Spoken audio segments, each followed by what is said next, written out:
तो 5.2 के कुछ हमारे रिमेनिंग क्वेश्चन बचे हुए थे, तो वो हम करते हैं आज। 5.2 के हम सारे क्वेश्चन करवा देंगे मोस्ट। तो बाकी जो बचेंगे वो आप खुद से करना, जो ना आपको समझ में आए तो आप कमेंट कर सकते हो कि सर ये वाला सवाल छूट गया या फिर हमसे नहीं लग रहा है। तो कुछ हम मोस्ट अच्छे से क्वेश्चन करवा देते हैं, तो 5.2 आज खत्म हो जाएगी, और बाकी जो होंगे वो आप कमेंट करके पूछ सकते हो।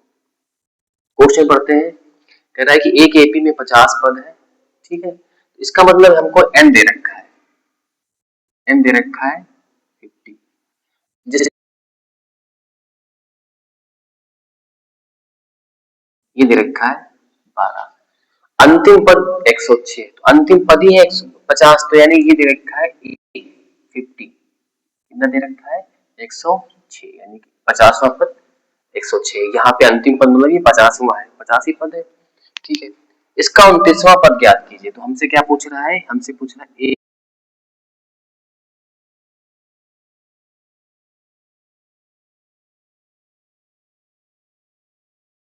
तो A3 का मतलब क्या है, यहाँ पे करते हैं। A3 का मतलब है A प्लस 2D, इसको लिख सकते हो वैसे। सूत्र क्या होता है, A plus n minus 1 into D, जो कि क्या दे रखा है 12 दे रखा है। इक्वेशन नंबर 1 इसको मान लो। दूसरा यहाँ से निकाल सकते हैं, यहाँ पे क्या दे रखा है A50 का मतलब क्या है A प्लस 49D, ये कितना दे रखा है 106।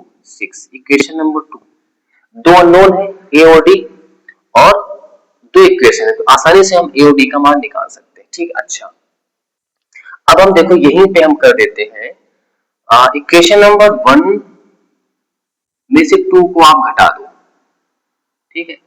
हम यहीं पे कर देते हैं, आप नेक्स्ट स्टेप पे भी कर सकते हो। 1 में से 2 को घटाएंगे, ध्यान रखो कैसे होता है।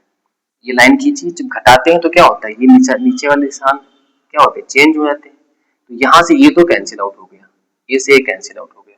अब यहाँ पे देखो 2D प्लस का है और 49D माइनस का है, तो 49 माइनस का है, और इसमें घटाओगे तो कितना आ जाएगा, ये आपका आ जाएगा माइनस का 47D आ जाएगा। यहाँ पे माइनस का ज्यादा बचा हुआ है और प्लस का कम है, तो यहाँ पे 6 में से 2 हो गया, कितना बचेगा आपका बचेगा 4, ठीक है। यहाँ पे कितना बचेगा 10, ठीक है। 0 है यानी 10 हो गया, 10 में से 1 गया, कितना बचेगा 9, ठीक है, माइनस का बचेगा। तो minus 94 divide by 47, I think 97, 47 टू जा 94, ये आपका आ जाएगा 2। तो डी कितना आ गया, डी का मान आपका आ गया 2, ठीक है। अब डी का मान किसी में भी रख दो, चाहो तो एक में रख दो, चाहो तो दो में रख दो, लेकिन उसमें रखते हैं जिसमें थोड़ा सा कैलकुलेशन हमारा कम रहे, आंसर वही आएगा। तो यहाँ पे हम इस तरीके से रख सकते हैं, एरो का मतलब है कि डी का मान हम किसमें पुट कर रहे हैं, समीकरण नंबर 1 में, ऐसे कर सकते हो, ठीक है। या लिख सकते हो कि डी का मान समीकरण 1 में रखने पर। अब हम इधर कर रहे हैं यहाँ पे, तो ए 2, तो 2 टू जा 4, यहाँ से 2 टू जा 4 इक्वल टू कितना हो गया 12, तो ए का मान यहाँ से कितना आ गया 8 आ गया, ए का मान कितना आ गया 8 आ गया। हमको ए मिल गया,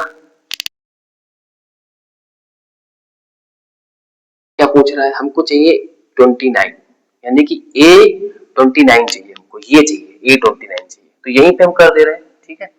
ए 29 का मतलब क्या है ए प्लस 28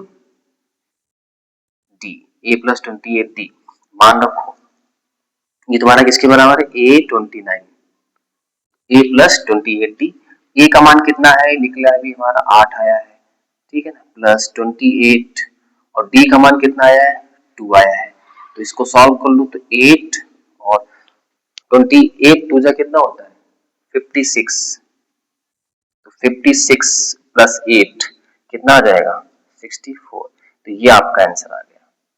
यही पूछ रहा था कि A29 का मान कितना आएगा, तो ये सारा प्रोसेस प्रॉपर सिस्टम से आप कर सकते हो, ठीक है। इस तरीके से पहले ये किया फिर ये किया फिर ये किया, इस तरीके से जैसे आप करना चाहो कर सकते हो, बस कॉन्सेप्ट आपको क्लियर करना पड़ेगा, ठीक है। तो आई थिंक आपको वीडियो अच्छे लग रहे होंगे, तो जितने ज्यादा शेयर कर सकते हो ताकि और भी आपके फ्रेंड इसका बेनिफिट ले सके। Thank you for watching.